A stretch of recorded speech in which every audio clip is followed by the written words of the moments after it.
Bismillahirrahmanirrahim. Assalamualaikum warahmatullahi wabarakatuh. Alhamdulillahi rabbil alamin. Wabihi nasta'inu ala umuri dunya waddin. Wa ashhadu an la ilaha illallah wahdahu la syarika lah. Wa ashhadu anna Muhammadan abduhu wa rasuluh. Salawatu rabbi wa salamuhu alaihi wa ala alihi wa sahbihi ajma'in wa man tabi'ahum bi ihsanin ila yaumiddin. Thumma amma ba'd. Farabbi shrah li sadri wa yassir li amri wahlul 'uqdatam min lisani yafqahu qawli. Allahumma la sahla illa ma ja'altahu sahla wa anta taj'alul hazna idza syi'ta sahla. Allahumma inna nas'aluka al-'afwa wal 'afiyata fid dunya wal akhirah. Allahumma inna nas'aluka al-'afwa wal 'afiyata fi dini wa dunyaya wa ahli wa mali. Allahumma astur 'auratana wa amin rawatina. Allahumma ihfadna min baini aydina wa min khalfina wa an aymanina wa an syama'ilina. Para hadirin yang Allah muliakan, para jamaah Masjid Al-Hidayah yang semoga senantiasa dalam lindungan dan taufik dari Allah Subhanahu wa taala. Pertama-tama marilah kita selalu panjatkan puja dan puji syukur kita kehadirat Allah Subhanahu wa taala selaku Rabbul Alamin, Rabb semesta alam, yang memiliki al-asmaul husna, yang memiliki nama-nama yang indah. Di antara nama-namanya adalah Ar-Rahim dan Ar-Rahman, Maha Penyayang, Maha Pengasih. Al-Ghafur, Maha Pengampun. Di antara nama Allah Subhanahu wa taala juga Al-Muhsin, yang Maha Baik. Allah juga Ar-Razzaq, yang senantiasa memberikan rizki. Al-Mannan, yang memberi tanpa pamrih. Al-Wahhab, Rabb yang memberikan karunia, dan lain sebagainya dari nama-nama Allah Subhanahu wa taala yang indah. Salawat serta salam kita haturkan kepada baginda kita, suri tauladan kita, Nabi besar Muhammad sallallahu alaihi wasallam, beserta para sahabatnya, para pengikutnya yang setia hingga akhir zaman.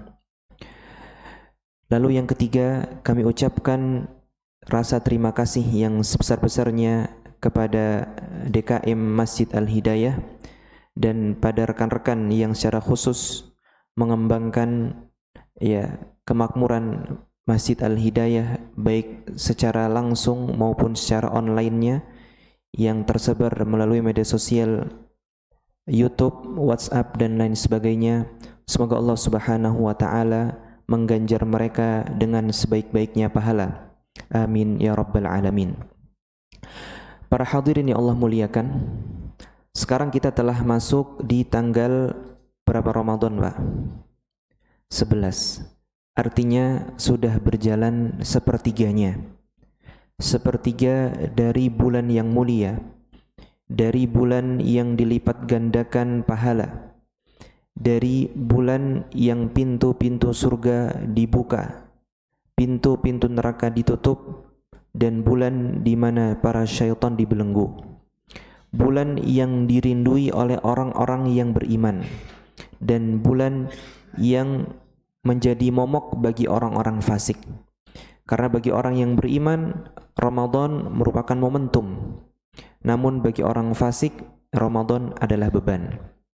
Oleh karenanya kita bersyukur kepada Allah Subhanahu wa taala apabila Allah Subhanahu wa taala masih berikan kita hidayah, berikan kita taufik untuk masih bersemangat beribadah di bulan Ramadan dengan segala keterbatasan kita. Taufik untuk beribadah itu datangnya dari Allah, dan pahala datangnya juga dari Allah Subhanahu wa taala. Oleh karenanya satu-satunya zat yang berhak dipuji adalah Allah. Kita hanyalah hamba yang penuh dengan kesalahan dan penuh dengan kelemahan.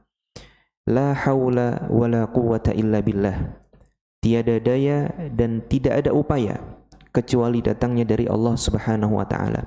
Artinya Yang membuat kita mampu untuk berpuasa itu Allah. Yang membuat kita mampu untuk melakukan salat tarawih adalah Allah. Yang mampu untuk membuat kita tetap bisa mencari nafkah dan tidak membatalkan puasa kita juga Allah Subhanahu wa taala. Seluruh taufik untuk kita melakukan ibadah datangnya dari Allah. Di samping itu, pahala yang besar juga Allah berikan kepada kita dan kepada orang-orang yang berpuasa dan orang-orang beriman lainnya. Para hadirin yang Allah muliakan, bulan Ramadan atau syahrul Ramadan sangat identik dengan ibadah puasa. Ini tentu. Sebagaimana yang Allah firmankan, ya ayyuhalladzina amanu kutiba alaikumus siyam. Wahai orang-orang yang beriman, telah diwajibkan atas kalian berpuasa. Kemudian Allah mengatakan, syahrul Ramadan alladzi unzila fihil Qur'an. Bulan Ramadan yang diturunkan padanya Al-Qur'an. Bulan Ramadan juga identik dengan ibadah sedekah. Identik dengan ibadah sedekah. Dalam hadis yang diriwayatkan oleh Imam Bukhari dari sahabat Abdullah bin Abbas radhiyallahu anhuma, beliau berkata, kana Nabi sallallahu alaihi wasallam ajwadan nas wa kana ajwada ma yakunu fi Ramadan. Adalah Nabi sallallahu alaihi wasallam merupakan sosok yang paling dermawan. Dan versi terbaik dermawannya beliau itu ada di bulan Ramadan. Perhatikan perkataan Ibnu Abbas ini, para hadirin Allah muliakan. Ya, kata Ibnu Abbas, Nabi adalah orang yang paling dermawan. Berarti jika ada orang yang dermawan, Nabi itu puncak dari kedermawanan. Tapi pertanyaannya, apakah Nabi SAW itu kaya raya atau beliau hidupnya berkecukupan? Apa jawabannya? Berkecukupan. Artinya untuk bisa menjadi orang yang paling dermawan, tidak harus menjadi orang yang kaya raya.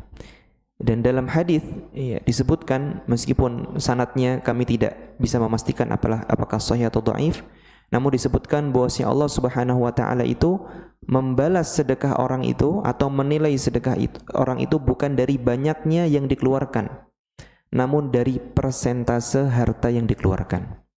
Dan ini secara makna benar, karena Ibnu Abbas mensifati Nabi sebagai orang yang paling dermawan, padahal beliau hidupnya apa? Berkecukupan.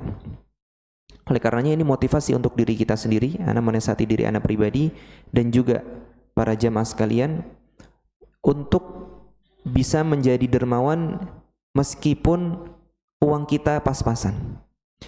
Karena sejatinya para hadirin Allah muliakan, untuk bisa bersedekah atau bisa menjadi dermawan justru lebih mudah tatkala kita masih uangnya pas-pasan, sebelum kita bisa menjadi kaya raya. Sebagai contoh misalkan, kita punya uang 1 juta. Punya uang berapa? Cuman 1 juta di rekening atau 1 juta cash. 100.000 itu kita ambil untuk kita makan dan traktir teman makan. Bisa nggak kita melakukan itu? Sangat bisa. Traktir teman makan, taruhlah 30.000, 2 orang makan berarti makan bertiga 100.000. Mampu kita melakukan. Padahal 100.000 itu berapa persen dari 1 juta? 10%. Kalau kita punya uang 100 miliar, 100 miliar nih, mampu nggak kita sedekahkan 10 miliar? Mampu nggak? Berat. Itu lebih berat ya. Dan Allah Subhanahu wa taala menilai sedekah orang itu, maksudnya pahalanya akan diberikan bukan dari banyaknya ya, tapi dari persentase yang dia keluarkan dari hartanya. Meskipun ada sisi pahala yang lain, yaitu sisi pahala kebermanfaatan. Misalkan kalau kita punya 100.000 cuman bisa makan sekali atau bisa ngasih makan sekali, tapi kalau misalkan punya 10 miliar ya bisa beli misalkan saham restoran tertentu, kemudian bisa kasih makan gratis setiap hari, berarti kan kebermanfaatannya panjang, bisa menjadi pahala jariah. Nah ini sisi pahala yang lain. Namun kalau dari sisi mengeluarkannya, ya itu dilihat dari persentase. Oleh karena Ibnu Abbas radhiyallahu taala anhuma mensifati Nabi sebagai orang yang paling dermawan meskipun hidupnya berkecukupan. Dan versi terbaiknya atau versi dermawan beliau yang paling baik, yang paling puncak adalah tatkala di bulan Ramadan. Kata beliau, wa kana ajwada ma yakunu fi Ramadan hina yalqahu Jibril fayudarisuhul Qur'an. Dan versi terbaiknya dermawan Nabi SAW itu ada di bulan Ramadan tatkala beliau bertemu dengan Jibril. Dan Jibril itu biasa murajaah Al-Quran bersama Nabi kita Muhammad SAW di bulan Ramadan setiap malam. Ya. Berarti hadis ini menunjukkan bahwasanya Nabi itu dermawan dan paling dermawan itu di bulan Ramadan. Berarti ada ya keterkaitan antara sedekah dengan puasa, atau kita bisa katakan sedekah merupakan salah satu ibadah yang identik di bulan Ramadan. Oleh karena kita dapati orang banyak yang royal di bulan Ramadan, banyak bersedekah, banyak ya memberikan buka pada orang yang membutuhkan dan lain sebagainya. Kemudian bulan Ramadan juga merupakan bulan yang identik dengan Al-Quran. Tadi disebutkan Syahrul Ramadan alladzi unzila fihi Al-Quran. Bulan Ramadan adalah bulan yang diturunkannya Al-Quran. Secara spesifik turunnya di malam Lailatul Qadar, sebagaimana dalam firman-Nya, Inna anzalnahu fi Lailatul Qadar. Sesungguhnya kami menurunkan Al-Quran itu di malam Lailatul Qadar. Sebagaimana dalam hadis tadi juga, ya hina yalqahu Jibril fayudarisuhul Qur'an fi kulli lailah. Nabi SAW itu di bulan Ramadan setiap hari bertemu Jibril, khususnya di malam hari, dan pada malam hari itu Nabi dan Jibril itu biasa murajaah Al-Qur'an, ya. Biasa murajaah Al-Qur'an, dan di Ramadan terakhir sebelum beliau wafat, Nabi murajaahnya 2 kali, artinya 2 kali lipat, ya. Oleh karena para ulama mengambil istinbat atau mengambil faedah dari hadis ini, disunnahkannya bagi setiap muslim untuk menghatamkan Al-Quran di bulan Ramadan setidaknya sekali, ya, karena Nabi melakukan itu bersama dengan Jibril alaihi salam. Berarti Ramadan merupakan bulannya puasa, Ramadan juga merupakan bulannya sedekah, Ramadan juga merupakan bulannya Al-Quran, ya, merupakan bulannya Al-Quran. Oleh karenanya kami memotivasi juga untuk diri pribadi dan para jamaah sekalian untuk memiliki, kita tidak mengatakan menyisihkan waktu, karena seakan-akan itu waktu yang tersisa, tapi menyiapkan waktu yang khusus antara diri kita dengan Al-Quran di bulan Ramadan. Bagi sebagian yang belum bisa membaca Al-Quran, ini kesempatan, ya. Kita bisa mencari majelis-majelis atau masjid-masjid yang mengadakan tahsin Al-Quran, ya. Bahkan sekarang tahsin Al-Quran terbuka secara online, membayarnya juga nggak terlalu mahal, cuman 100.000 atau puluhan ribu, ya. Kita aja bisa sekali makan 100.000, masa untuk tahsin atau belajar tahsin untuk mengeluarkan uang yang serupa tidak mampu. Itu bagi yang belum bisa membaca Al-Quran, kita gunakan bulan Ramadan untuk belajar Al-Quran. Bagi yang sudah bisa membaca Al-Quran, berarti diperbanyak bacaannya. Ini kesempatan juga, ya.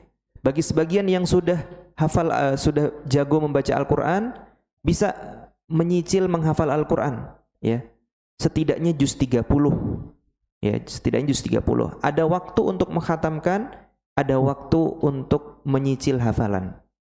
Harus ini. Kita kalau sebagai kepala keluarga, kalau mengimami keluarga kita yang dipakai cuman kulhu kan malu ya Pak, ya. Harus ada inovasi. Sekali-kali lam yakunil ladzina kafaru, ya. Sekali-kali wailul lil mutaffifin, ya.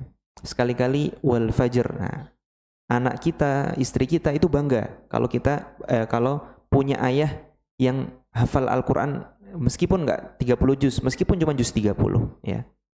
Sekali-kali wan nazi'ati gharqa dan lain sebagainya. Harus ada, ya. Kalau sudah hafal juz 30, tahun depannya nambah juz 29, ya. Berusaha, diniatkan insyaallah bisa. Bagi yang sudah hafal Al-Qur'an, bisa memanfaatkan Ramadan, ya. Disiapkan waktu khususnya untuk membaca artinya. Bagi yang belum bisa bahasa Arab, yang sudah bisa bahasa Arab bisa membaca tafsirnya. Bagi yang sudah membaca satu tafsir yang ringkas, naik ke tafsir yang berikutnya. Misalkan sudah selesai tafsir Al-Mukhtasar, naik ke tafsir As-Sa'di, naik ke tafsir Ibnu Katsir, naik ke tafsir At-Tabari. dan seterusnya. Intinya, seorang muslim harus punya keterkaitan dengan Al-Quran, khususnya di bulan Ramadan. Kemudian bulan Ramadan, para hadirin Allah muliakan, juga bulan yang identik dengan ibadah berdoa. Ya, berapa pekan yang lalu kami sampaikan ya, ada keterkaitan kuat antara ibadah doa dengan ibadah puasa. Dan Nabi SAW mengabarkan ada 3 doa orang yang tidak mungkin tertolak. Yang pertama adalah da'watul walid, doanya orang tua. Kemudian da'watus shaim, doanya orang yang berpuasa. Dan da'watul musafir, doanya musafir. Nah, yang nomor 2 tadi adalah doa orang yang berpuasa. Berarti mulai kita berpuasa dari terbitnya fajar hingga tenggelamnya matahari, itu kesempatan bagi kita yang punya kebutuhan, bagi kita yang punya cita-cita, bagi kita yang punya hajat yang belum Allah berikan untuk berdoa. Karena belasan jam itu merupakan waktu yang mustajab. Nabi SAW sendiri mengatakan da'watus shaim, doanya orang yang berpuasa itu mustajab. Terlebih lagi sebenarnya startnya, para hadirin yang Allah muliakan, bukan dari terbitnya fajar, tapi dari sepertiga malam terakhir. Dan di sepertiga malam terakhir kita bangun untuk sahur. Bukankah demikian? Ya, kita sahur. Sahur mungkin berapa menit Pak makan kita? Setengah jam? Nggak sampai kan? Paling cuma 5 menit, 10 menit selesai. Berarti seharusnya ada waktu untuk menengadahkan tangan berdoa. Nah, itu bagi orang yang sahur, yang bangun di sepertiga malam terakhir. Ya, kata Nabi SAW, yanzilu Rabbuna tabaraka wa ta'ala kulla laylatin ila sama'id dunya hina yabqa thuluthul laylil akhir. Turun Rabb kita setiap hari ke langit dunia di sepertiga malam terakhir. Fayaqul, kemudian berfirman, setiap hari berfirmannya, man yad'uni fa astajibalah, wa man yas'aluni fa u'tiyah, wa man yastaghfiruni fa aghfiralah. Barang siapa yang berdoa kepadaku, niscaya aku akan kabulkan. Barang siapa yang meminta kepadaku, niscaya aku akan perkenankan. Dan barang siapa yang beristighfar kepadaku, maka aku akan hapuskan dosanya. Ini setiap hari berlaku, ya. Kalau di bulan-bulan lain mungkin kita berat bangun sepertiga malam terakhir, ya kan Pak ya? Bangun pas azan tuh sudah alhamdulillah sekali, ya kan? Biasanya mungkin bangun 15 menit, 30 menit sebelum azan dengan nyala alarm, tapi kan habis itu kita matiin nunggu azan, ya kan? Berat. Ini sebenarnya pribadi juga, ya. Kita berat bangun sepertiga malam terakhir di luar bulan Ramadan. Tapi kalau di bulan Ramadan Allah berikan kemudahan. Itu kemudahannya dari Allah. Ketika Allah berikan kemudahan, ya, kita manfaatkan kemudahan tersebut dengan berdoa. Bukan hanya makan, minum, kemudian nonton TV, waktu habis, ya. Makan, minum, berzikir, berdoa. Ya, kalau mau sholat lagi nggak ada masalah, insyaallah. Baik. Kemudian bulan Ramadan juga merupakan bulan yang identik dengan kesabaran, ya. Sebagian ulama mengatakan bahwasanya syahrul Ramadan syahrus sabirin. Bulan Ramadan merupakan bulannya orang-orang yang bersabar. Dari mana ini diambil? Diambil dari firman Allah Subhanahu wa taala, innama yuwaffas sabiruna ajrahum bighairi hisab. Sesungguhnya Allah Subhanahu wa taala itu akan menyempurnakan pahala orang-orang yang bersabar tanpa perhitungan. Sesungguhnya Allah Subhanahu wa taala akan menyempurnakan pahala orang sabar tanpa perhitungan. Hukum asalnya Pak, yang Allah para hadirin yang Allah muliakan, setiap amalan itu hanya diganjar, ya, satu amalan itu 10 sampai 700 kali lipat. 10 sampai 700 kali lipat. Dalilnya banyak. Di antaranya adalah firman Allah dalam surat Al-An'am, man jaa'a bil hasanati falahu 'asyru amsalihha. Barang siapa yang melakukan suatu kebajikan, baginya 10 kali lipat kebajikan tersebut. Ya.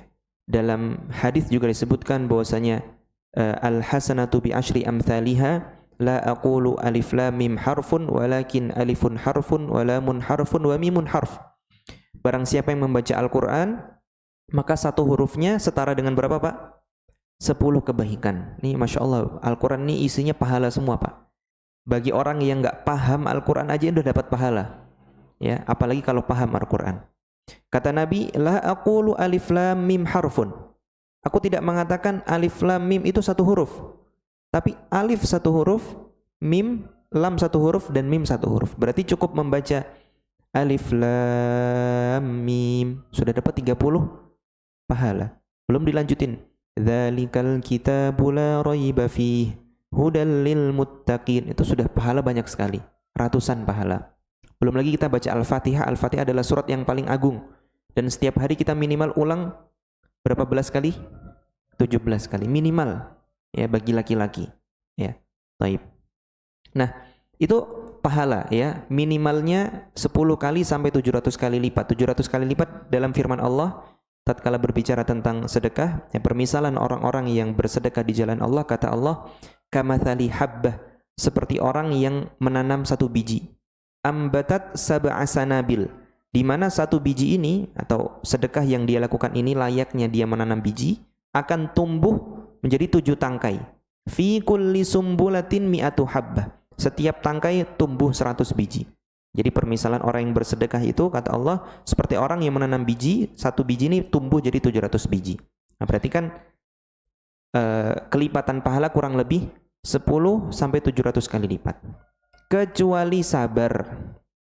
Kecuali sabar. Kata Sulaiman Al-Qasim rahimahullahu taala, kullu amalin yu'rafu thawabuhu illa sabr. Seluruh amalan itu diketahui nilai pahalanya kecuali sabar. Kata beliau, kalma ilmun hamir. Banyaknya pahala sabar itu seperti air yang sangat deras, seperti air hujan. Ada yang bisa menghitung Pak air hujan? Tidak ada. Taib. Kembali ke judul kita. Mengapa kita katakan bahwasanya puasa itu merupakan bulannya orang-orang yang bersabar?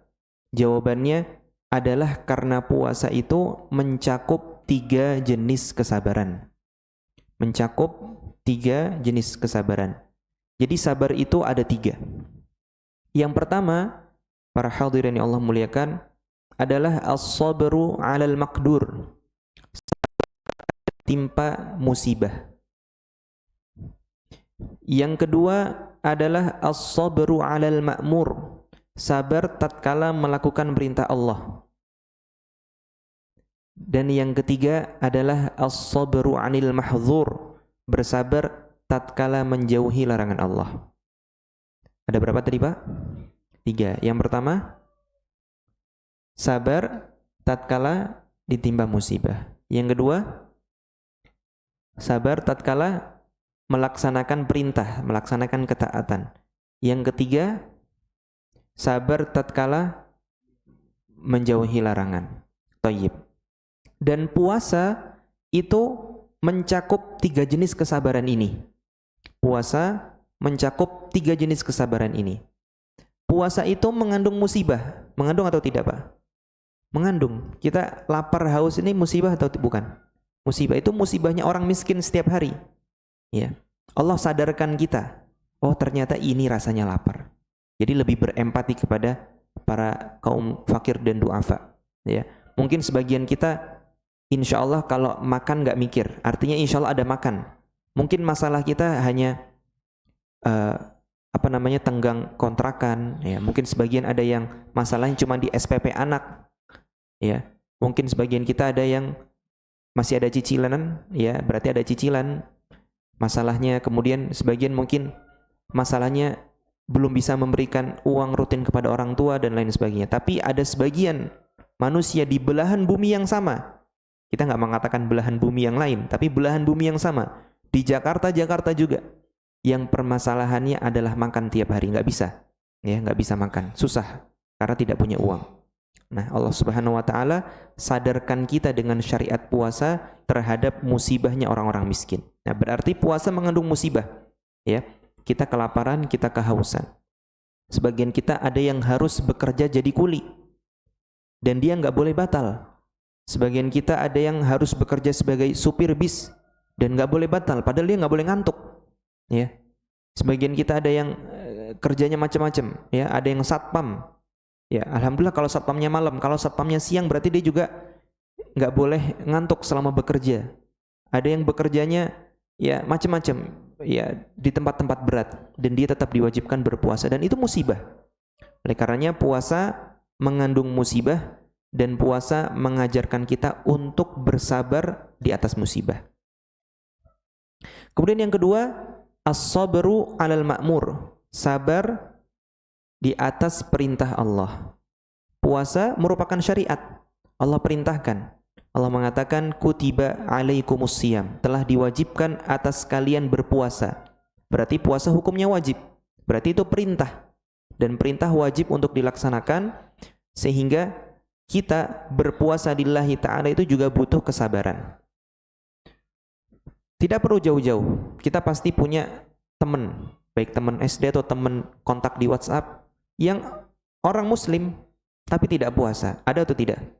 Ada, ya, banyak yang tidak sholat dan tidak puasa. Anak pribadi dari pesantren punya teman yang nggak puasa, dari pesantren juga, udah lulus tapi nggak puasa. Ya, kalau ditanya kenapa puasa, males. Subhanallah, ya anak hanya cukup mendoakan saja, nggak bisa apa-apa, anak, ya. Hanya sedih di hati dan sedih di mata, ya. Gimana ceritanya orang nggak berpuasa padahal lulusan pesantren? Semoga Allah berikan hidayah. Nah, dia tidak diberikan kesabaran untuk berpuasa, dia tidak diberikan kesabaran untuk beribadah, dia tidak diberikan kesabaran untuk melakukan ketaatan ini. Tapi kita diberikan kesabaran dan kita bersabar untuk melakukan ibadah puasa ini. Ya, berarti menahan laparnya kita atau menahannya kita dari apa-apa yang membatalkan puasa, dari terbitnya fajar hingga terbenamnya matahari merupakan bentuk ketaatan dan kita bersabar di atasnya. Berarti puasa mengandung unsur atau jenis kesabaran yang kedua. Iya atau tidak? Baik.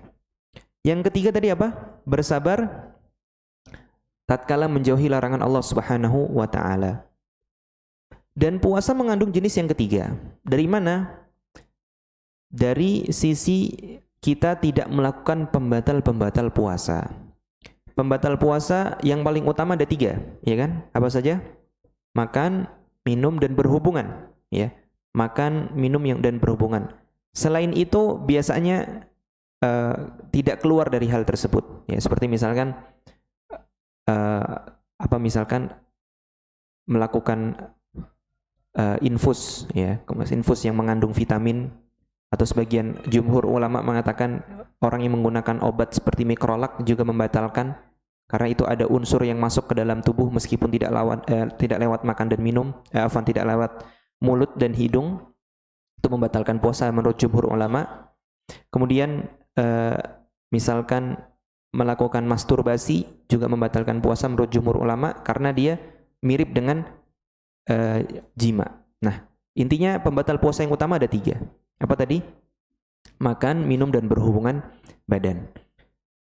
Hukum ketiga hal ini di luar bulan puasa itu apa? Mubah, ya. Di luar bulan puasa hukumnya mubah dan tidak ada masalah kita lakukan, ya. Mau pagi, mau siang, mau sore nggak ada masalah.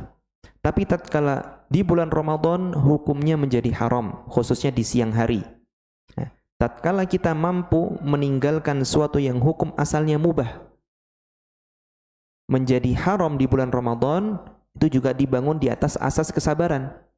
Kalau kita mampu meninggalkan hal yang hukum asalnya mubah, biasanya kita lebih mampu untuk meninggalkan suatu hal yang hukum asalnya haram.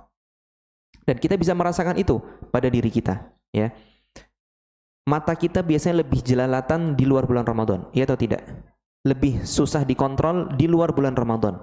Tapi di bulan Ramadan lebih ngerasa, aduh, takut pahalanya hilang, takut pahalanya terkurang. Itu juga bentuk kesabaran.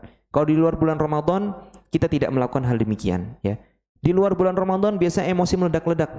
Tapi tatkala bulan Ramadan makannya asupan makannya sedikit, nggak banyak, ya, yang dikonsumsi sehingga energi untuk marah-marah juga nggak ada, ya. Biasanya marah-marahin karyawan, marah-marahin bawahan, pas Ramadan lebih terkontrol, ya. Itu juga merupakan bentuk pendidikan Allah Subhanahu wa taala terhadap kesabaran kita di bulan Ramadan. Ala kulli hal, ternyata puasa mengandung 3 jenis kesabaran. Sabar di atas musibah, lapar dan haus, ya. Kemudian sabar dalam melakukan ibadah puasa itu sendiri, dan sabar untuk tidak melakukan pembatal puasa atau hal-hal yang Allah haramkan. Baik, pertanyaannya para hadirin yang Allah muliakan. Dari 3 jenis kesabaran ini, mana jenis sabar yang paling mulia? Apakah sabar di atas musibah, sabar melakukan ketaatan, atau sabar tatkala meninggalkan kemaksiatan? Mana yang paling utama? Ada 3 madhab nih kayaknya. Yang bersabar tatkala melakukan ketaatan, bersabar di atas musibah. Ada jawaban ketiga? Harus ada 3 dong, kan pilihannya 3. Bersabar di atas maksiat. Oh, menjauhi maksiat. Ya. Kalau bersabar di atas maksiat, ada nggak orang bersabar di atas maksiat? Ada. Itu para orang-orang itu kan sabar kan, ya kan? Dia jadi pembegal itu kan sabar. Dikejar-kejar polisi aja dia sabar, pokoknya nggak ada masalah ya. Kata orang kafir, in kana la yudilluna an alihatina laula an sabarna 'alaiha. Muhammad ini hampir aja menyesatkan kita dari sesembahan kami. Ini kata mereka, laula an sabarna 'alaiha, kalau kita nggak sabar. Jadi mereka syirik aja sabar. Jadi orang musyrik itu sabar di atas kemaksiatan ya, bukan dari ya, tapi bersabar di atas kemaksiatan. Dia bermaksiat tapi sabar. Ini juga sebenarnya sebagai bentuk cambukan untuk kita. Ada orang sabar di atas kesyirikan, masa kita di atas tauhid nggak sabar? Taib. Jadi yang mana nih? Sabar musibah, di atas ketaatan, menjauhi kemaksiatan. Taib. Para ulama bersepakat bahwasanya jenis yang paling bawah itu bersabar di atas musibah. Ya, mereka berselisih pendapat antara mana yang lebih utama, antara sabar di atas ketaatan atau bersabar untuk tidak melakukan kemaksiatan. Kenapa sabar di atas musibah itu jenis yang paling bawah? Meskipun jenis yang paling bawah pahalanya besar. Ya, jangan dianggap jenis yang paling bawah terus pahalanya paling sedikit. Enggak, pahalanya besar sekali. Apa yang Allah berikan bagi orang yang ditimpa musibah lalu mengucapkan inna lillahi wa inna ilaihi raji'un? Apa kata Allah? Ulaika alaihim salawatum mir rabbihim wa rahmah. Bagi mereka salawat dari Rabb mereka. Salawat itu artinya pujian. Mereka dapat pujian dari Allah. Kemudian mereka dapat rahmat dari Allah. Kemudian wa ulaika humul muhtadun, mereka dapat hidayah. Berarti kan ini pahala besar sekali kan? Ada sebagian ulama yang namanya Muttarif bin Abdillah. Kalau nggak salah keluarganya ada yang meninggal. Kemudian mereka orang ini ditakziahi sama tetangganya, sama teman-temannya. Dibilang begini, sabar ya, kamu sabar ya. Apa kata Muttarif? Wa ma lila asbir. Gimana aku nggak bersabar? Aku sabar aja dapat 3 keutamaan yang masing-masingnya ini lebih berharga daripada dunia dan seisinya. Artinya pujian dari Allah itu lebih berharga dari dunia dan seisinya. Rahmat dari Allah juga lebih berharga dari dunia dan seisinya. Hidayah dari Allah juga lebih berharga daripada dunia dan seisinya. Artinya meskipun jenis bersabar di atas musibah itu paling bawah, tapi pahalanya juga besar. Ya, pahalanya sangat besar, bukan besar aja, tapi sangat besar. Tapi lebih besar lagi bersabar di atas ketaatan atau tatkala meninggalkan kemaksiatan. Tapi mana yang lebih utama di antara keduanya? Nah, ini para ulama khilaf. Ada yang mengatakan bersabar di atas ketaatan itu lebih utama, ada yang mengatakan bersabar untuk tidak melakukan kemaksiatan itu lebih utama. Ana pribadi lebih condong kepada apa yang diutarakan oleh Al-Imam Ibnul Qayyim rahimahullahu taala dalam kitabnya Uddatus Sabirin dan kitab beliau yang lain Al-Fawaid. Beliau mengatakan bahwasanya bersabar di atas ketaatan itu lebih besar keutamaannya daripada bersabar untuk tidak melakukan kemaksiatan. Ya, bukan berarti kita boleh melakukan kemaksiatan, enggak. Tapi jenis kesabarannya lebih tinggi. Kenapa kata Ibnu Qayyim? Karena orang yang bersabar di atas ketaatan itu sebenarnya sekaligus sedang meninggalkan kemaksiatan, iya atau tidak? Contoh misalkan, orang sholat subuh berjamaah di masjid pagi hari, ya kondisi normal ya, karena kondisi hujan orang dapat uzur, ya dia kan melakukan ketaatan, bersabar nggak itu? Bersabar. Dia cuci muka, dia berdoa bangun tidur, dia wudhu, dia pakai baju, dia pergi ke masjid. Itu sabar, itu berat. Ya. Kemudian dia sholat subuh. Ya. Sholat subuhnya dia itu sebenarnya sedang meninggalkan maksiat ketiduran. Ya atau tidak? Nah, berarti bersabar di atas ketaatan itu sekaligus bersabar untuk meninggalkan kemaksiatan. Kemudian belum menyebutkan banyak sisi ya. Di antara yang beliau sebutkan, ketaatan itu adalah suatu yang diperintahkan. Suatu yang diperintahkan secara asas. Adapun meninggalkan kemaksiatan itu hanya penyempurna. Ya. Meninggalkan kemaksiatan itu apa? Hanya penyempurna. Seorang itu diperintahkan ya untuk melakukan seorang itu diperintahkan kepada Allah Subhanahu wa taala untuk melakukan ibadah-ibadah dan meninggalkan kemaksiatan-kemaksiatan itu untuk menyempurnakan ibadahnya. Berarti mana yang tujuan utama? Ibadah, ya, berarti ketaatan. Oleh karenanya bersabar di atas ketaatan itu lebih utama daripada bersabar untuk meninggalkan kemaksiatan. Di antara alasan yang lain, sebagaimana beliau sebutkan juga dalam Uqdatus Shabirin dan Al-Fawaid, kalaupun ada orang yang melakukan seluruh jenis ketaatan dan seluruh jenis kemaksiatan, ya, afwan, kalau ada orang yang melakukan seluruh jenis ketaatan, afwan, kalau ada orang yang melakukan seluruh jenis kemaksiatan dia lakukan, ya, tapi tidak melakukan satupun ketaatan, dia mungkin nggak masuk surga. Mungkin nggak masuk surga? Nggak mungkin. Tapi kalau ada orang yang melakukan sedikit jenis ketaatan, sedikit aja, nggak usah seluruhnya, kemudian melakukan seluruh jenis kemaksiatan selain kesyirikan, mungkin nggak dia masuk surga? Mungkin. Nah, berarti lebih utama mana? Antara bersabar di atas ketaatan dengan bersabar untuk tidak melakukan kemaksiatan? Bersabar di atas ketaatan. Itu jenis sabar yang terbaik. Jadi bisa kita urutkan, yang pertama adalah bersabar di atas ketaatan, kemudian bersabar untuk tidak melakukan kemaksiatan, dan bersabar di atas musibah. Di antara hal yang menjelaskan bahwasanya bersabar di atas musibah, mengapa dia di nomor 3, adalah karena bersabar di atas musibah itu merupakan sabar ittirari. Apa itu sabar ittirari? Sabar yang mau nggak mau orang pasti sabar. Orang kalau ditimpa musibah mau ngapain dia? Mau ngapain? Ya mau nggak mau sabar. Karena dia nggak bisa ngapa-ngapain. Ya. Tapi kalau kita ada orang yang ya di pemuda, ya, syahwatnya masih bergejolak, ya, satu kamar dengan wanita cantik, muda, kaya raya, rupawan, bangsawan, dikunci satu kamar, diajak, nah, bisa nolak nggak?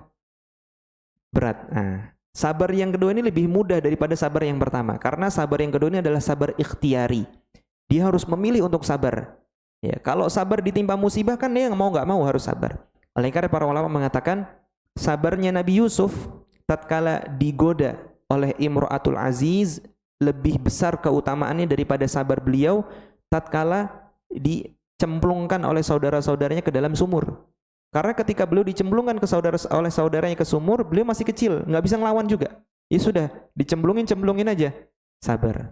Tapi ketika diajak oleh Imra'atul Aziz, hayy talak, ternyata Nabi Yusuf alaihissalam mengatakan, qala ma'adzallah, innahu rabbi ahsana mathwai, innahu la yuflihudz zalimun.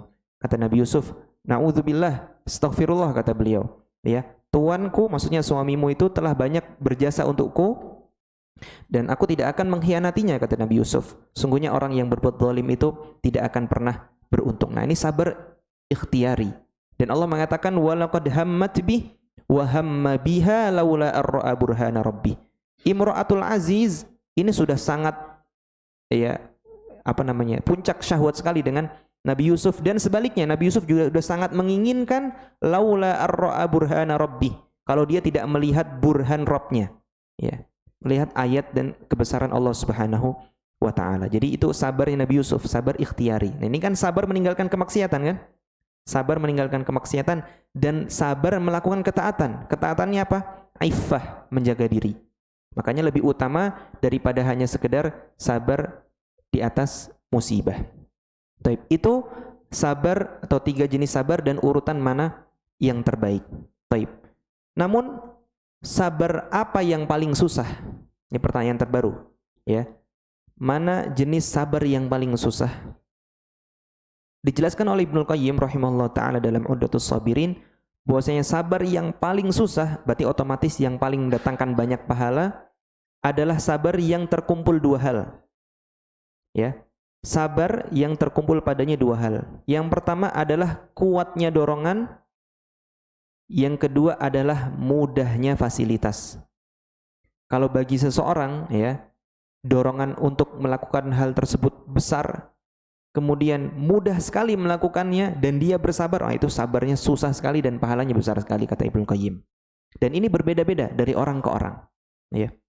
Bagi seorang imam, pemimpin atau pemerintah, apa hal tersusah bagi mereka? Hal tersusah bagi mereka itu melakukan keadilan, ya. Karena mereka mudah untuk memutarbalikkan hukum, itu sangat mudah. Ya, tajam ke bawah, tumpul ke atas itu udah bukan rahasia umum. Itu terjadi di mana-mana. Oleh karenanya hal paling susah bagi seorang pemimpin itu berbuat adil. Karena melakukan kezaliman bagi dia itu sangat mudah, ya, dan dorongannya kuat. Dorongannya kuat. Oleh karenanya belakangan ini sempat ada kata-kata statement, nggak tahu ini benar nggak, dikatakan oleh salah satu pejabat itu. Dia bilang, ya, coba kalian jadi pemerintah, pasti kalian korupsi. Itu ada benernya. Bener nggak? Ada benernya. Ana nggak tahu siapa yang ngomong. Wallahu alam. Tapi itu betul. Kenapa dia mengatakan demikian? Karena godaannya besar untuk melakukan korupsi di tatkala seorang punya jabatan, dan mudah sekali. Kalau rakyat jelata mau korupsi apa? Korupsi waktu kerja, ya itu ya. Tapi pemerintah untuk melakukan markup harga, ya, negosiasi di bawah meja itu mudah sekali, ya, mudah sekali. Ngegolin itu, menutup kesempatan yang ini, itu sangat mudah. Makanya ujian terbesar pemerintah itu berbuat adil. Bagi pemuda, apa sabar yang paling susah bagi dia? Syahwat, ya, karena sedang bergejolak, ya, sedang bergejolak, muda, apalagi dia muda, tampan, kaya raya. Nah, itu artinya dia mau melakukan apapun tuh terserah, dia mau bisa melakukan apapun. Oleh karenanya sabar, ya, untuk tidak terjerumus di fitnah syahwat bagi seorang pemuda itu adalah hal yang paling susah. Dan Nabi Yusuf itu ajaib, ya, para hadirin Allah muliakan. Kenapa ajaib? Karena dorongan untuk melakukan kemaksiatan itu terkumpul, ada belasan. Ibnu Qayyim kumpulkan dalam Ad-Da' wad-Dawa. Yang pertama Ibnu Qayyim itu yang pertama Nabi Yusuf itu masih muda. Dan namanya muda itu dorongannya kuat. Yang kedua Nabi Yusuf itu tampan. Tampan. Ya, kalau tampan itu artinya banyak yang mau, begitu kan? Kemudian yang ketiga, Nabi Yusuf itu di negeri orang lain. Apa maksudnya di negeri orang lain? Artinya nggak ada yang peduli sama citranya. Kalau kita nih dikenal di kampung kita, ya, mungkin nggak melakukan hal yang senonoh. Kayaknya kan berat, ya, berat. Punya keluarga, punya nama, punya citra, punya bisnis. Ini soalnya kalau saya citranya buruk, bisnis saya juga ikut buruk.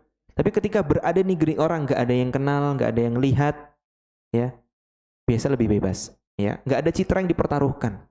Dan itu yang ada pada Nabi Yusuf. Asal beliau Palestina dan beliau pindah ke Mesir. Kemudian Nabi Yusuf itu budak. Budak itu artinya apa? Budak itu biasanya tinggal sama majikannya, nggak ada yang curiga. Paham maksudnya? Contoh misalkan ada orang, ya, wanita berada di rumah sendirian, tiba-tiba ada tamu, ya, nggak dikenal, tampan, ya, tegah, harum dengan kendaraannya, masuk rumah. Itu selama ini kondisi rumahnya udah lama ditinggal suaminya. Ada yang curiga nggak? Banyak yang curiga, ya.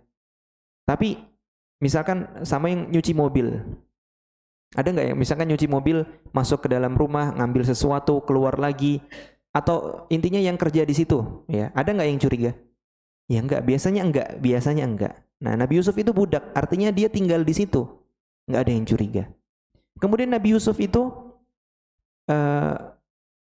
diajak, bukan yang ngajak. Nah, diajak loh, bukan yang ngajak. Subhanallah, ya. Kalau yang ngajak kan biasanya agak gengsi, tapi ini diajak. Subhanallah, dan Nabi Yusuf menolak. Ya.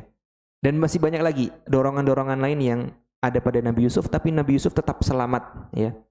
Para hadirin bisa baca di kitabnya Ibnu Qayyim, judulnya Ad-Da' wad-Dawa.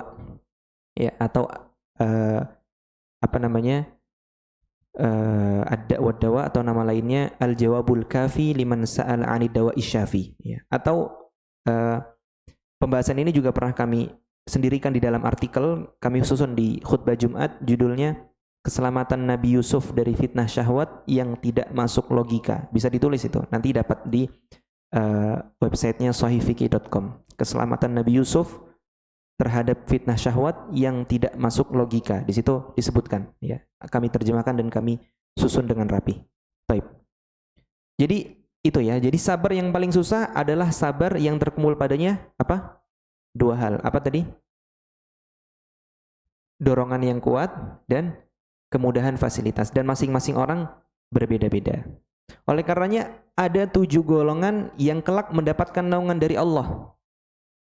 Itu semua sebabnya karena mereka mampu melawan sabar yang paling susah versi mereka masing-masing. Ya, kata Nabi SAW sebagaimana dalam hadis Bukhari, sab'atun yudhilluhumullahu fi dhillihi yauma la dhilla illa dhilluh. Ada 7 golongan yang Allah akan naungi kelak di hari di mana tidak ada naungan selain naungan dari Allah Subhanahu wa taala. Yang pertama adalah al-imamul adil, pemimpin yang adil. Dia pemimpin tapi adil. Dia pemimpin tapi tidak nepotisme. Dia pemimpin tapi tidak korupsi. Dia pemimpin tapi tidak menerima sogokan. Dia pemimpin yang adil. Ya, karena dia mampu melawan fitnah terbesar dirinya. Dia mampu bersabar melawan kezaliman. Kemudian yang kedua apa? Siapa yang tahu?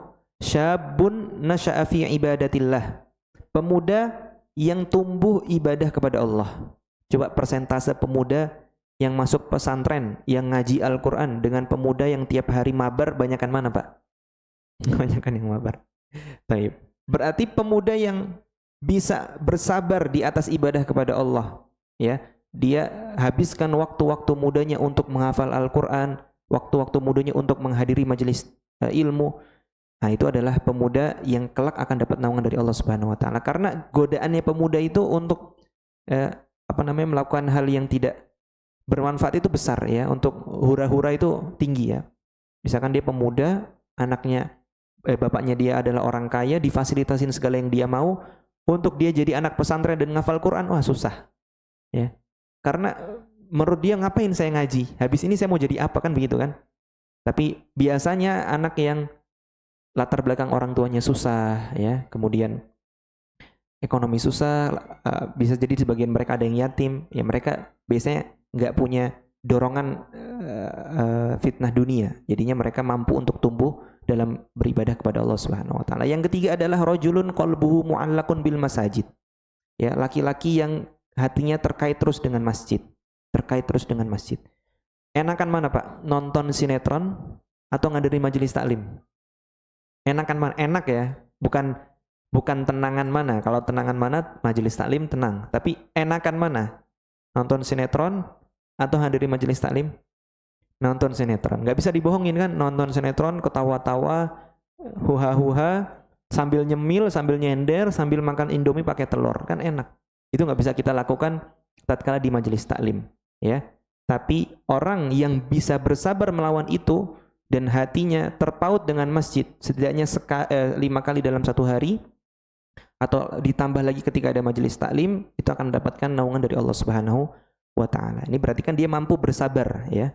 Kemudian yang selanjutnya, rajulani tahabba fillah ijtama'a alaihi wa tafarraqa alaihi. 2 orang yang saling mencintai karena Allah, dia berkumpul dan berpisah, itu semua karena Allah. Ini juga bersabar. Karena biasanya orang itu berteman itu karena faktor dunia. Biasanya, ya, ada pamrih, ada suatu hal yang dia inginkan. Dia nggak tulus sebenarnya. Akrab karena lagi ada bahas bisnis, bukan tercela, ya. Tapi emang seperti itu. Akrab, ya, karena mau pansos, ya kan? Akrab, ya, karena ini adalah anaknya orang kaya. Akrab karena orang ini punya adik perempuan, ya. Akrab karena ini punya kakak perempuan. Akrab karena anak ini apa namanya sering traktir temennya, jadi temennya biar ditraktir, ya, dan lain sebagainya. Berarti keakraban itu tidak dibangun di atas Allah Subhanahu wa taala. Tapi kalau orang yang saling mencintai karena Allah itu berat, ya. Artinya dia melarang apa namanya temannya itu karena Allah Subhanahu wa taala. Dia melarang anaknya, dia melarang orang tuanya, dia memberitahu orang tuanya dan memberitahu anaknya, memberitahu saudaranya. Biasanya dia dibenci. Tapi dia lakukan itu karena Allah. Dia berkumpul dan berpisah karena Allah Subhanahu wa taala. Tatkala temannya sedang mode on, survive mode, ya artinya ibadahnya lagi kuat, dia senang. Tapi misalkan temannya lagi futur, ibadahnya lagi kendor, dia tetap nasehatin. Ini berarti dua orang yang saling mencintai karena Allah Subhanahu wa taala. Dua orang saling mencintai ini tidak harus teman ya, Pak. Kita hubungan dengan orang tua, kita hubungan dengan anak itu termasuk. Kita hubungan dengan pasangan itu juga termasuk. Kemudian warajulun da'atuhum ra'atun dzatu mansibin wa jamal faqala inni akhafullah. Nah ini ya, yang kelima adalah orang atau laki-laki yang diajak berzina oleh orang atau oleh wanita cantik yang punya kedudukan dan kecantikan. Kemudian dia mengatakan inni akhafullah, aku takut kepada Allah. Ini berat sekali, ya, berat sekali. Dan yang paling master dalam hal ini adalah Nabi Yusuf alaihi salam. Taib. Kemudian warajulun tasaddaqa bi shadaqatin fa akhfaha hatta la ta'lamu shimaluhu ma tunfiqu yaminuh. Yaitu orang yang bersedekah kemudian diumpetin. Ini juga berat. Biasanya kalau kita baru melakukan suatu sedekah atau amalan soleh itu kan godaan untuk riyaknya atau ujubnya tinggi, untuk sum'ahnya tinggi. Ya, tadi saya habis ini, tadi saya habis itu. Ya. Berarti kan kalau orang mau menyembunyikan amalan ibadahnya butuh kesabaran. Kata Nabi SAW, sampai tangan kirinya nggak tahu apa yang disedekahkan oleh tangan kanannya. Itu kiasan. Maksudnya saking dia berusaha menyembunyikan amalannya supaya tidak terracuni oleh syirik kecil. Kemudian yang terakhir adalah warajulun dzakarallaha khaliyan fafadat ainah. Orang yang mengingat Allah dalam keadaan sepi, sendiri. Kemudian dia menangis. Ya, dia nggak ceritakan amalan tersebut. Ini juga butuh kesabaran. Jadi 7 golongan orang yang mendapatkan naungan dari Allah itu ternyata semuanya dibangun di atas apa, Pak?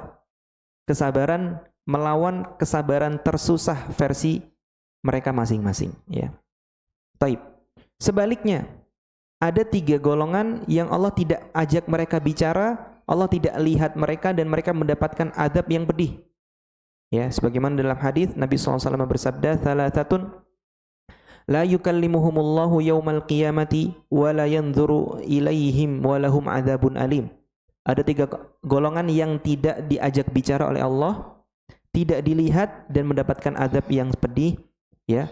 Kata Nabi SAW, yang pertama adalah syaikhun zanin, orang tua yang berzina. Kenapa? Kenapa kok dia tidak diajak bicara oleh Allah?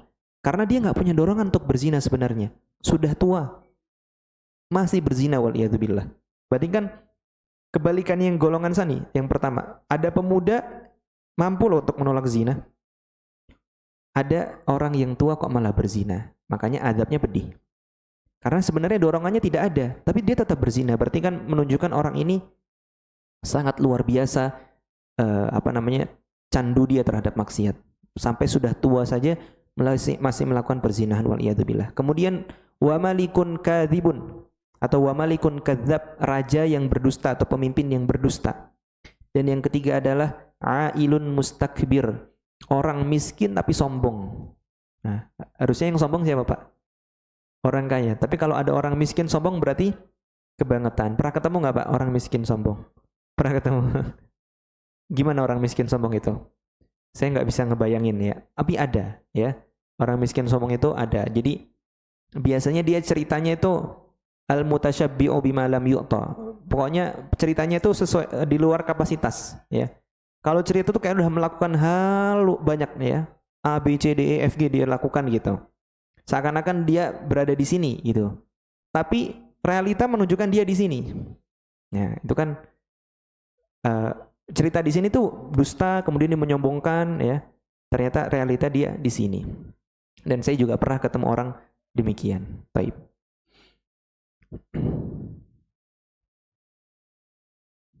Para hadirin yang Allah muliakan, Di antara jenis kesabaran yang diajarkan oleh puasa adalah kesabaran terhadap syahwat.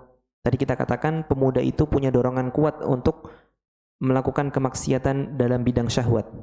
Dan puasa ya mendidik pemuda untuk tidak liar terhadap syahwatnya. Ya.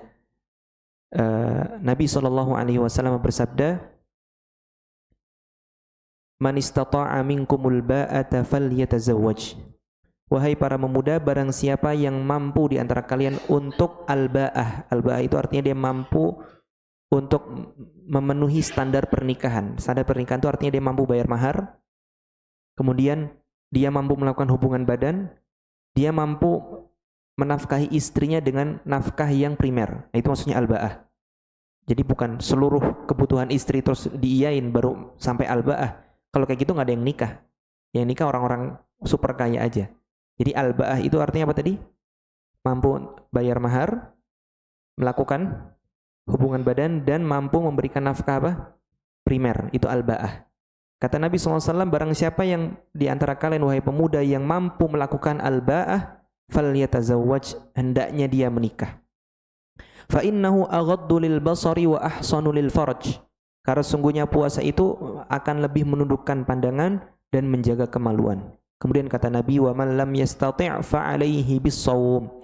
Dan barang siapa yang belum mampu, hendaknya dia berpuasa. Fa innahu lahu wija. Karena puasa baginya merupakan benteng. Nah, jadi puasa ya akan membantu seorang untuk bisa bersabar dari fitnah syahwat. Gitu. Baik. Puasa juga dapat membantu seseorang untuk bisa bersabar dari fitnah lisan. Lisan ini kata Ibnu Qayyim merupakan sarangnya dosa. Ya, sarangnya dosa. Kenapa? Kalau kita mau sebutin seluruh anggota badan, apa maksiat dari ini gitu. Kita akan dapati jenis maksiat yang paling banyak itu ada di lisan. Coba kalau misalkan Anda tanya para hadirin, apa maksiat yang bisa dilakukan tangan? Sebutin.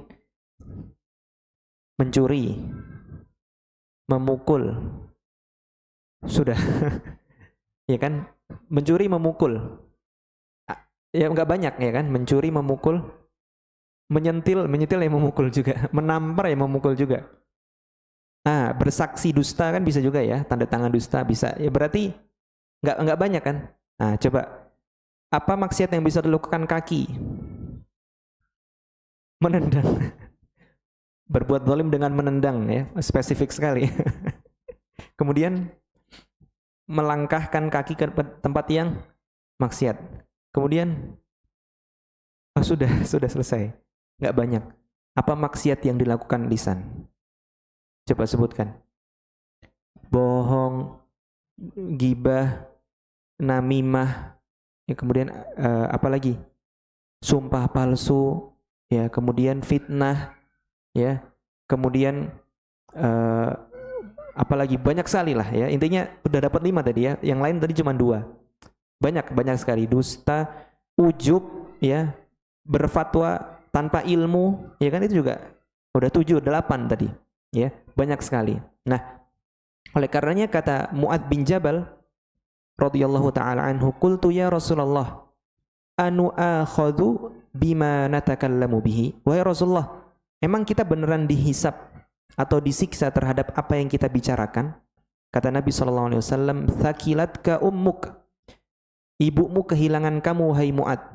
Wa hal yakubbun nasa ala wujuhihim aw ala manakhirihim illa hasaidu alsinatihim. Tidaklah yang membuat seorang itu kelak di hari kiamat itu akan ditelungkupkan di atas wajah atau hidung mereka kecuali dari hasil maksiat lisan mereka. Jadi lisan ini ngeri sekali, ya. Banyak orang ahli ibadah, dia mampu sholat 5 waktu di masjid, sholat malamnya luar biasa, Senin Kamis luar biasa. Coba dipancing gibah sedikit tetangga, nggak berhenti. Ya, coba ada sesuatu persaingan antara dia dengan tetangganya atau temannya dalam masalah bisnis. Coba dia dikasih tahu sedikit tentang keburukan temannya, dikit aja kelutek gitu, dibuka kencang sama dia, ya kan? Padahal dia ahli ibadah, ya. Jadi Ada orang yang mampu untuk melakukan ibadah-ibadah zahir, tapi maksiat lisan susah untuk dikontrol. Itu nyata. Ya. Ada orang yang dilaporkan kepada Nabi tentang ada perempuan yang dia puasa dan sholat malamnya hebat. Ya. Tapi ternyata dia sering gibah, namimah dan menggunjing. Ya. Dan dikabarkan bahwasanya termasuk ahli neraka. Luar biasa. Ini maksiat dari lisan. Kemudian kata Nabi SAW, atadruna ma aktsara ma yudkhilun nasal annar, kalian tahu tidak apa yang paling banyak menyebabkan seorang itu masuk ke dalam neraka? Kata Nabi, al-ajwafan al-fam wal farj. Ada dua hal, yaitu lisan, mulut dan kemaluan. Tadi kemaluan sudah kita bahas ya. Sudah kita katakan puasa mengajarkan kesabaran dari fitnah syahwat. Nah, bagaimana dengan fitnah lisan ini? Kita katakan puasa juga mengajarkan kesabaran terhadap fitnah lisan ini.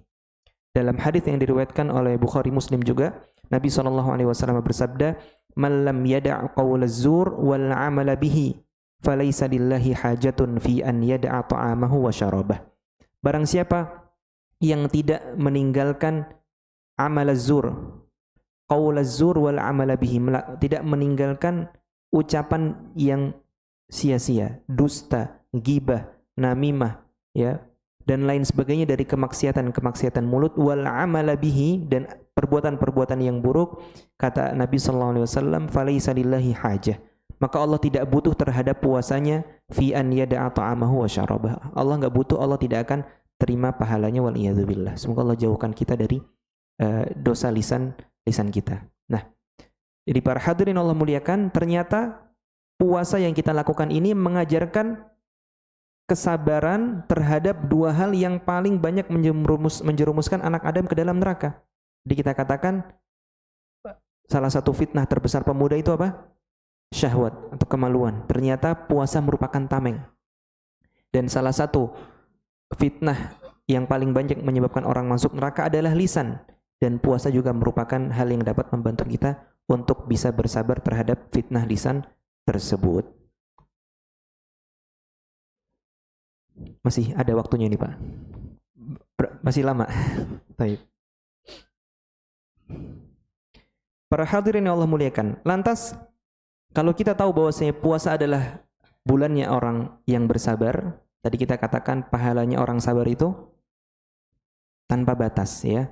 Ini juga diperkuat oleh hadis Nabi SAW atau firman Allah dalam hadis Qudsi. Kata Allah Subhanahu wa taala, "Kullu 'amali bani Adam lahu illa shiyam, fa innahu li wa ana ajzi bihi." Seluruh amalannya anak Adam itu untuk dirinya, kecuali puasa, kata Allah. Sesungguhnya puasa itu untukku dan milikku, dan aku sendiri yang akan membalasnya. Apa maksudnya aku sendiri yang akan membalasnya?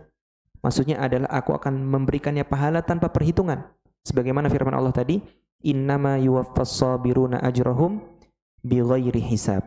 Sesungguhnya Allah akan menyempurnakan pahalanya orang yang bersabar. Dan masuk di kategori orang yang bersabar siapa tadi? Orang yang berpuasa bighairi hisab, tanpa perhitungan.